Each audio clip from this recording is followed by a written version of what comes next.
کە دەم دەسەڵاتە ئەوێ یاویستویەتی هەمیشە تیرۆرکردنی بەکر عەلی وەک پرسێکی شەخسی پیشاندات و دایبڕێت لە خەباتی چینایەتی خەڵکی کوردستان. لە باشترین دۆخدا هەمیشە هەوڵی برژوازی دەسەڵات ئەوە بووە بەکر عەلی وەک شاعرێکی ئاجنشین یان پیشان بات کە ئەمە لە قاڵدانی خەبات و شۆڕژگێڕانەکەی بزوتنەوەی پرۆلیتاریە و بەکر عەلی توانی شۆڕژگێڕانەوە یەکێک لە دیارترین ڕابەرەکانی ئەو بزوتنەوەیە دەربکەوێت. بەکر عەلی لێرەوە دەبێت بە بەشێک لە مێژووی خەباتی دوور و درێژی کرێکاران و خەڵکی چەوساوە. دەسا کوا دڵپەپوولەکەم، دەسا کوا دڵپەپوولەکەم، کوا بۆ ئەچیتە ژوورەوە، چۆن دڵت دێ پەپوولەیەک فڕێ دەیتە تەنوورەوە.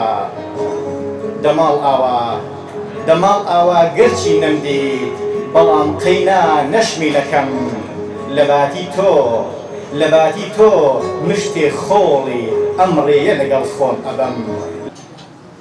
حکایەتی هاوڕێکان دوێنێ هیوای هاوڕێمان ڕۆشت بۆ بەردەرگای نیشتیمان فرۆشان و شناسنامەکەی دەرهێنا و داوای کرد ناوەکەی لە هیواوە بۆ گۆڕم بە هاواری سەدان هەژار.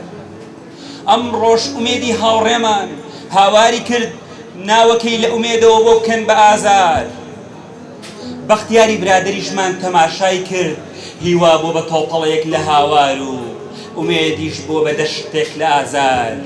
ئەویش داوای کرد ناوەکەی لە بەختیارەوە بۆ بکەن بە پرۆلیتار.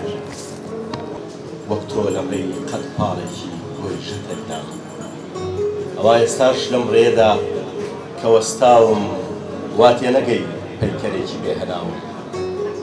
حەزمەکەت بەردەوەی کە بڕۆمەوە نازدارەکەم لە پێکێکا بتخۆمەوە.